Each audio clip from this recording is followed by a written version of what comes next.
yang paling sering menonjol disebutkan dalam Al-Quran dan sunnah Nabi SAW adalah keindahan tubuh, kecantikan paras wajah, kemudian juga keabadian dari semua sisinya.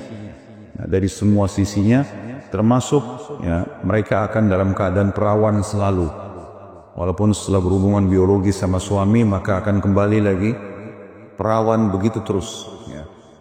Ini yang disebutkan namanya dalil-dalil dalam Al-Quran dan Sunnah. Dan pelajaran sebelum kita masuk lebih dalam membahas masalah wanita penghuni surga ini, semua yang disebutkan di surga yang merupakan janji Allah, itu pertama pasti akan terjadi dan ada.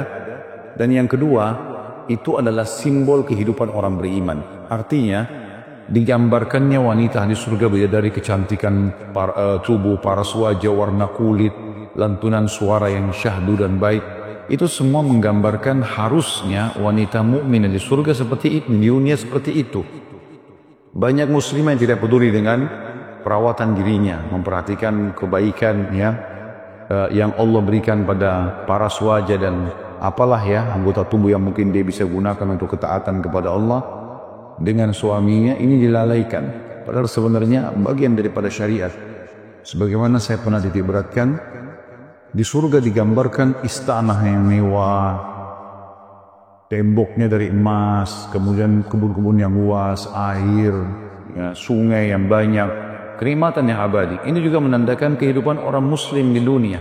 Islam tidak pernah suruh kita kumuh, kotor, jorok, baik kata-kata, baik penampilan, pakaian, tempat tinggal, kendaraan, semuanya harus baik. Semuanya harus baik. Dan Nabi SAW mengatakan, Innallaha jamilun yuhibbul jamal. Allah itu indah, bersih, rapi, suka dengan semua itu. Ini ibadah dalam agama kita. Oleh karena itu pelajaran bagi para wanita muslimah harus memahami dan mempelajari tentang bidadari surga, apa yang Allah berikan kepada mereka, dan mereka harus bisa menerapkan pada dirinya. Allah sebutkan tentang wanita ahli surga dalam surah Al-Waqiah dari pertama ayat 22 sampai 23. A'udzu billahi minasyaitonir rajim wa hurun 'ain ka'amsalil lu'lu'il maknun. Di dalam surga itu ada bidadari-bidadari yang bermata jeli. Ini ciri yang pertama. Dan jeli artinya mata yang bersih. Kalau mata seseorang itu putihnya putih bersih karena jarangnya kena kotoran atau dikucek misalnya, atau terkena udara yang terlalu panas, maka biasanya matanya jernih. Ini biasa kita lihat di matanya anak-anak kecil. Biasanya yang putihnya itu putih sekali, bersih kelihatan mata mereka. Nah, itu namanya mata jeli. Ini ciri wanita ahli surga. Tentu bidadari bagian darinya, tapi wanita dunia akan seperti itu. Jadi walaupun dasarnya di dunia mungkin matanya buta, mungkin matanya kecil, mungkin bulu matanya kurang, ini semua hanya di dunia. Kalau sudah di surga sudah berbeda. Dan ulama merincikan kenapa Allah sebutkan bermata jeli, kenapa mata yang difokus. Nah, kata para ulama, karena mata ini awal tolok ukur orang itu cantik atau tidak, atau orang itu gagah atau tidak. Biasanya begitu. Kalau bola matanya bagus, maka orang akan mengatakan, wah orang ini cantik atau orang ini gagah. Penilaiannya. Dan Allah menyebutkan dalam Al-Quran masalah itu. Cirinya. Dari sisi yang lain, bermakna juga mata jeli adalah besarnya bola mata, besarnya kelopak mata, dan lebatnya bulu mata. Ini juga dikatakan dengan mata jeli. Ini berarti keadaan dunia, kalau ada seorang wanita muslimah tidak seperti ini, di surga nanti akan seperti itu. Berubah semua. Allah SWT akan berikan kelebihan-kelebihan ini. Sebagaimana laki-laki nanti akan seperti Yusuf alaihissalam. Tetap aja wajah kita seperti ini, tapi Allah berikan ketampanan dengan hikmahnya. Maka orang seperti melihat Yusuf alaihissalam. Yang kita tahu wanita Mesir sampai memotong tangannya gara-gara melihat Yusuf. Lihat saja lewat sudah potong tangannya, tidak sadar kalau dia potong tangannya. Kalau kita biar juga lewat berapa kali orang tidak ada yang melihat gitu ya. Yang dimaksud dengan firman Allah SWT hurun 'ain, Perhatikan dalam bahasa Arab dalam ayat itu, hurul ain. Ain itu sebenarnya mata ya. Hur artinya sesuatu yang menyenangkan mata. Dan ini juga ciri wanita ahli surga di dunia.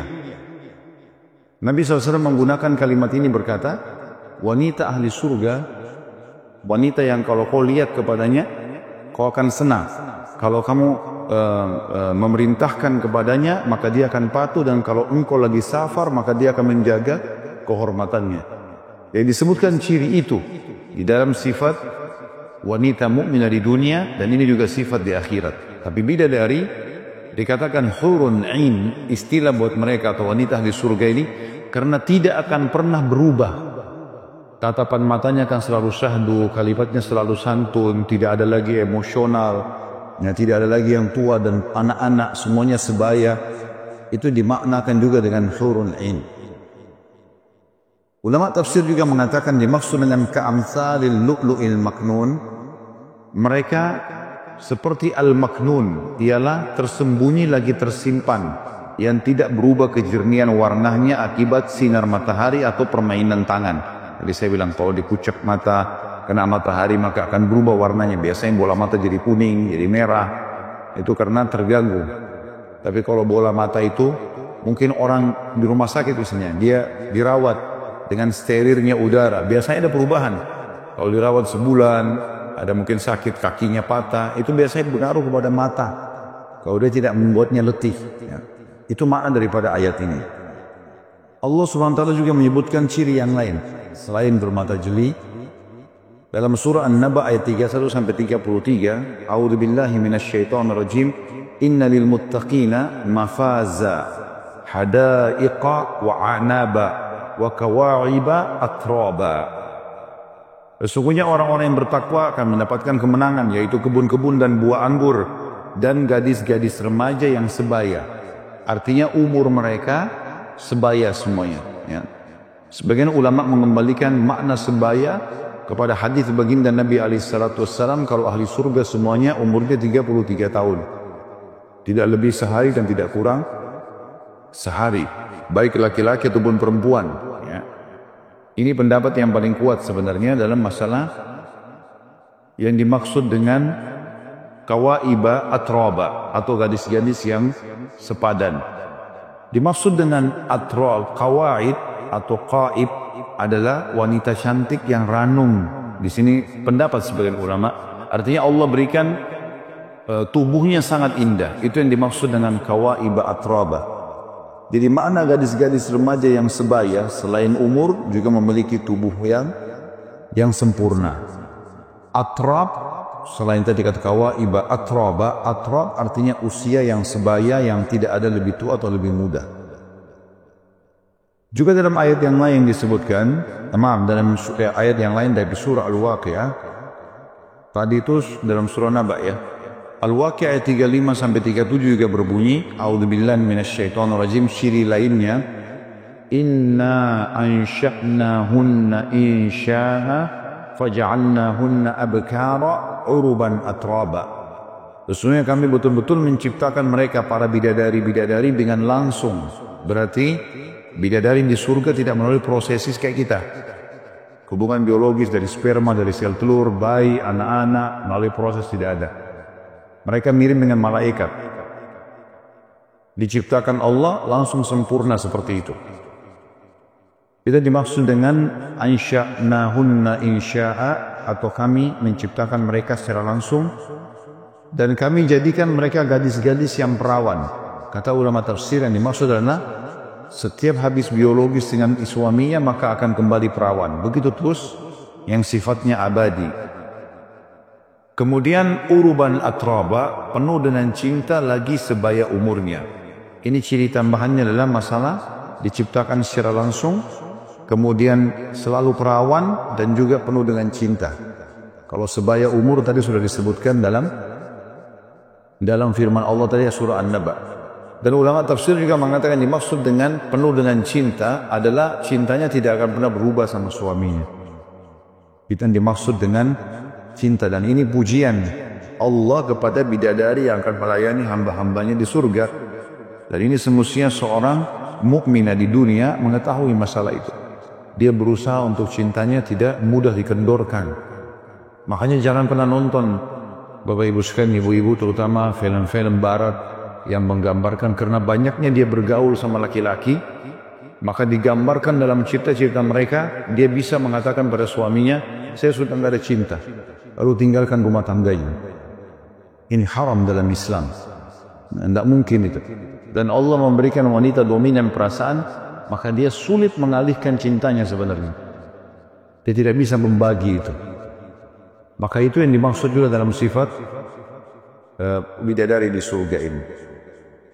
Dikatakan juga abkar adalah jamak daripada bikir, yaitu gadis, dan urab ialah wanita mencintai suaminya. Ya, uruban atraba. Urab artinya wanita yang penuh cinta tidak akan pernah berubah. Dan tentu cinta ini artinya ya pengabdian dan pengorbanan. Jadi kalau kita mengatakan kepada seseorang, saya cinta padamu, berarti saya siap berkorban. Ya. Dalam hadis Nabi SAW diceritakan, hadis riwayat Bukhari nomor 15, Anas radhiyallahu anhu, sahabat Nabi yang mulia, meriwayatkan sabda Rasulullah SAW, pergi di jalan Allah baik di waktu pagi maupun sore lebih baik daripada dunia dan seluruh isinya.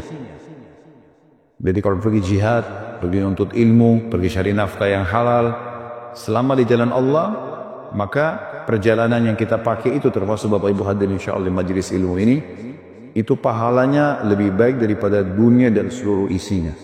Bayangkan kalau kita menguasai Jaela, Cilensi atau Cibubur ini semua. Tidak usah itu, komplek ini aja deh, komplek Kostrat ini semua milik dia. Atau Citra Grand semuanya dia. Untuk sudah dianggap kaya kalau semua Citra Grand. Kalau semua Cibubur atau Cilensi, kalau semua Bekasi, kalau dia kuasai Jabotabek, semua punya dia. Sudah luar biasa kaya raya. Bagaimana kalau dia kuasai seluruh Jawa Barat, Jawa misalnya, lingkup lebih besar Indonesia, seluruh dunia milik dia. Dan ini sering kita temukan kalimat ini dalam sunnah-sunnah Nabi SAW ya. Siapa yang membaca 10 ayat Al-Quran di malam hari sebelum tidur, dia akan diberikan 1 kintor. Lalu kata Nabi SAW, 1 kintor itu lebih baik daripada dunia dan seluruh isinya. Artinya kalau dia dikasih nanti, dia lebih suka daripada dunia dan seluruh isinya ini kalau diberikan kepadanya. Itu kalau kita keluar pagi sampai siang di jalan Allah. Sungguh busur salah seorang dari kalian atau tempat cemetinya itu lebih baik daripada dunia dan seluruh isinya. Di surga nanti akan ada perhiasan-perhiasan, di antaranya ada cemeti, ada busur panah ya, ada anak panahnya. Cemeti tempat meletakkannya anak-anak panah itu. Semua itu nanti yang dimiliki ahli surga, satu saja lebih baik daripada dunia dan seluruh isinya. Seandainya kamu melihat seorang wanita ahli surga turun ke bumi, di sini dimaksud kata para ulama adalah bisa salah satunya, bisa penghuni surga, wanita dunia yang sudah masuk surga, atau bidadari yang merupakan pelayan mereka di surga. Niscaya ia memenuhi ruang antara bumi dan langit dengan wangi harum. Kalau satu ahli surga, wanita ahli surga turun ke bumi, turun sebentar lalu naik lagi, sudah cukup seluruh bumi ini, dunianya semuanya jadi wangi. Ya. Saya yakin kalau wanita sekarang mandi dengan minyak wangi pun paling 1 meter saja, 10 meter lah. Ini dia turun sebentar, satu dunia wangi semua. Dan niscaya tidak cukup di situ. Ruang, ia akan menerangi ruang di antara keduanya. Yang dimaksud menerangi adalah ahli surga wajahnya keluarin cahaya, tubuhnya keluarin cahaya, kayak cahaya matahari terang. Maka pada saat satu orang wanita surga turun, selain wanginya satu dunia orang semua bisa cium, juga semua bumi ini jadi terang dengan dia. Kudung yang berada di atas kepalanya lebih baik daripada dunia dan berikut seluruh isinya. Jadi saking indahnya dan bagusnya sampai mengalahkan dunia dan seluruh isinya. Hadis selanjutnya, hadis riwayat Bukhari nomor 321. Abu Hurairah radhiyallahu anhu meriwayatkan sabda Nabi sallallahu alaihi wasallam, "Inna awwala zumratin yadkhuluna al-jannata ala suratil qamari lailatal badr, wallati taliha ala adwa'i kawkabid durriyin fis sama' likulli imri'in minhum zawjatan ithnatan yura mukhu suqihima min wara'il lahm wa ma fil jannati a'zam. Rombongan pertama yang masuk surga, maka wajah mereka laksana bulan di malam purnama. Ini biasanya kita lihat di pertengahan bulan Hijriah. Tanggal 13, 14, 15 biasanya bulan warna kuning terang. Kita disunnahkan puasa. Maka seperti itu wajah mereka, rombongan yang pertama masuk surga. Ini yang pertama sekali lewat sirat dan mereka masuk surga tanpa hisab. Dan semoga kita insya Allah termasuk.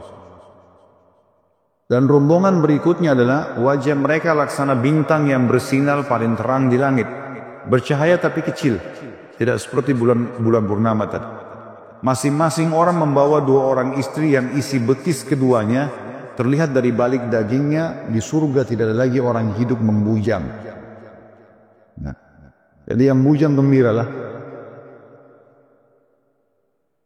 Di sini saksi bahasan masalah bidadari adalah setiap penghuni surga akan memiliki minimal 2 orang pasangan. Kata sebagian ulama hadis, kalau dia sudah menikah di dunia maka dia akan diberikan dari pasangannya di dunia yang mukminah dengan 1 pelayannya dari bidadari.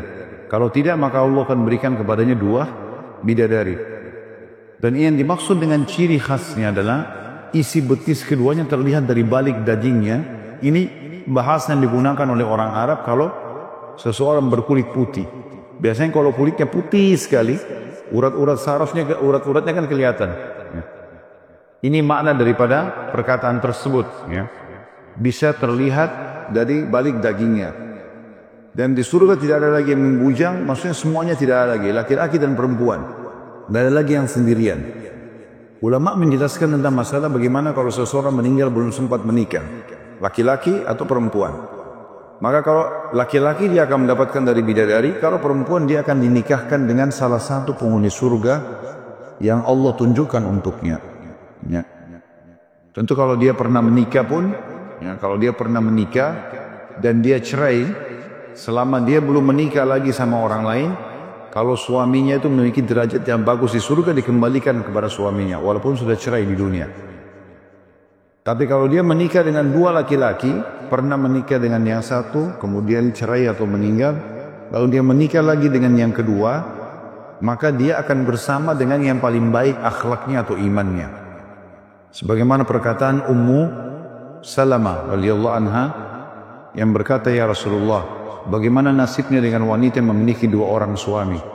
Karena Ummu Salamah ingin bahasakan dirinya, cuma dia malu.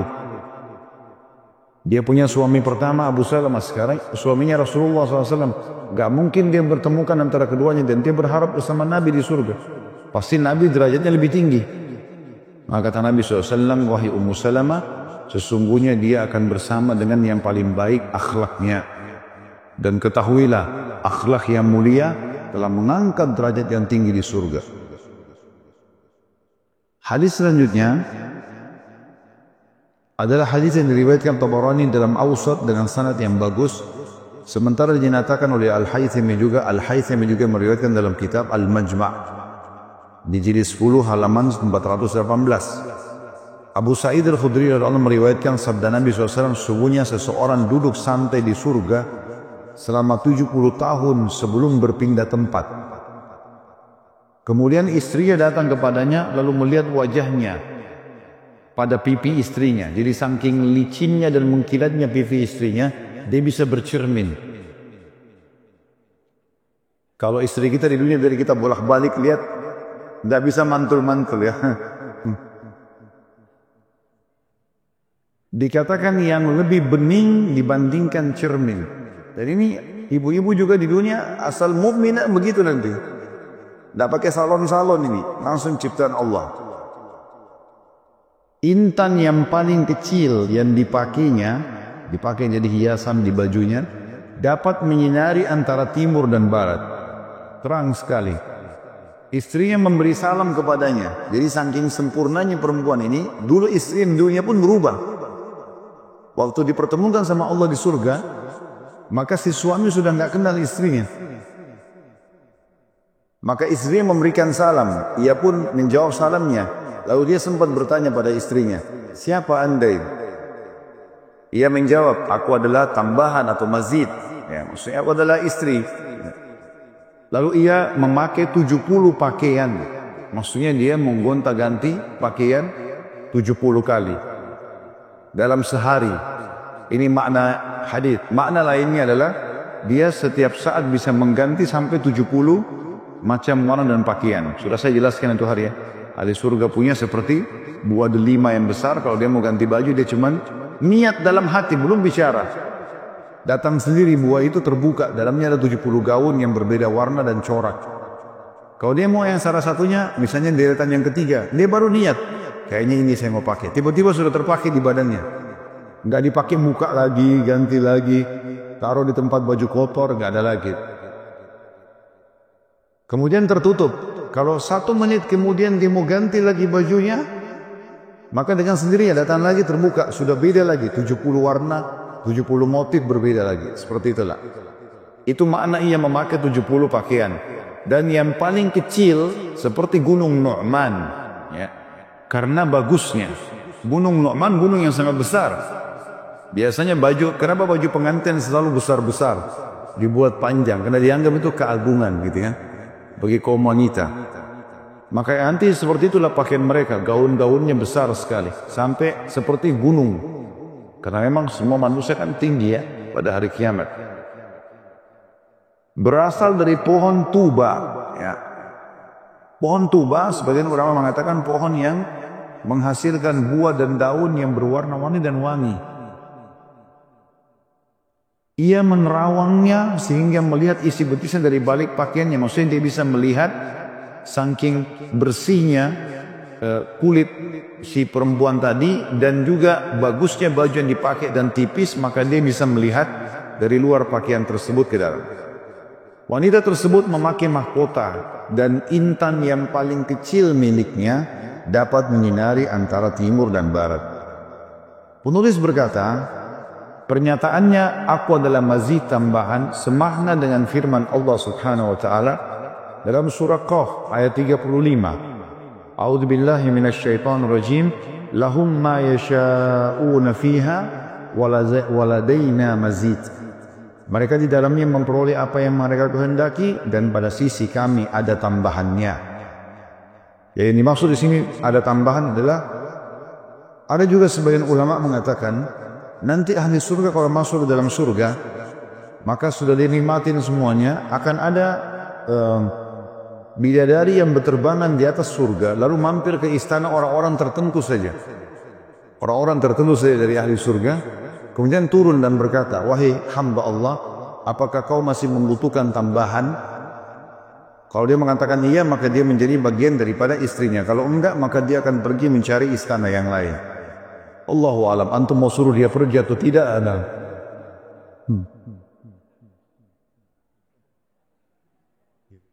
Dan An-Nu'man yang dimaksud adalah sebuah bukit di Arafah. Ya, ada bukit yang besar di daerah padang Arafah. Dan tuba adalah pohon yang mengeluarkan pakaian-pakaian ahli surga. Dan saya sudah bilang tadi, tuba ini adalah pohon yang daunnya, buahnya berwarna-warni, indah, dan mengeluarkan wangi yang tercium. Terakhir di pasal 17 ya, tentang masalah bidadari ini, dan ini menandakan surga sudah ada, bidadari sudah ada sekarang. Termasuk di surga ada juga bidadara ya, laki-laki. Kalau dalam Al-Quran dikatakan wildanun mukhalladun, wildan, jadi pelayan-pelayan laki-laki. Tapi bedanya, kalau pelayan laki-laki tidak akan melayani biologis wanita ahli surga, dan dia akan sama suaminya. Beda dengan bidadari, maka akan berhubungan biologis menjadi istri laki-laki ahli surga. Salah satu dalil yang sangat jelas kalau surga ada dan bidadari sudah ada adalah hadis ini. Hadis yang sahih diriwayatkan oleh Ahmad dan Tirmidzi, dan Tirmidzi menyebutkan nomor 7069. Mu'adz bin Jabal radhiyallahu anhu meriwayatkan sabda Rasulullah SAW, la tu'dhi imra'atun zawjaha fid dunya illa qalat zawjatuhu minal hurin 'ain la tu'dhihi qatalakillah fa innama huwa 'indaki dakhilun yushiku an yufarikaki ilaina. Tidaklah seorang istri atau wanita menyakiti suaminya di dunia, melainkan istrinya dari bidadari mengatakan. Jadi langsung ada respon. Ya. Jangan menyakitinya. Semoga Allah membinasakanmu. Sesungguhnya ia hanyalah seorang tamu di sisimu dan sebentar lagi berpisah denganmu untuk kembali kepada kami. Ulama hadis mengatakan berarti ini menandakan surga ada, bidadari ada merespon langsung. Dan setiap orang mukmin selama dia belum tidak kafir, maka dipastikan dia sudah punya pasangan di surga yang sudah menunggu dia, dan banyak kisah berhubungan dengan masalah ini tentunya. Di antaranya para mujahidin yang mati syahid di zaman Nabi SAW, meninggalnya Hamzah, meninggalnya Handalah, ya, dan banyak yang lain itu yang Nabi SAW waktu lihat Handalah, dia baru menikah sama istrinya Jumat malam, ya. Dia tidak biologis nih, dia baru menikah. Besoknya hari Sabtu pagi, habis sholat subuh dia berhubungan biologis sama istrinya untuk pertama kali, karena pengantin baru. Belum mandi junub dia tertidur. Pas waktu duha dipanggil jihad. Nabi SAW panggil jihad ke Uhud. Quraisy sudah sampai, harus bergerak. Maka Handalah tidak sempat mandi junub, langsung pakai baju, langsung pergi ikut perang. Ternyata di kancah peperangan terbunuh oleh orang Quraisy. Waktu jenazahnya dikumpulin semua, ada jenazah Handalah, Nabi SAW alihkan matanya, tidak mau melihat. Lalu kata para sahabat, ya Rasulullah, ada apa dengan Handalah? Kata Nabi SAW, saya diperlihatkan oleh Allah istrinya dari bidadari menjemputnya. Jadi ada datang, ruhnya lagi dijemput. Kemudian juga ada hadis yang meriwayatkan, sekarang Handalah sedang dimandikan junub oleh para malaikat.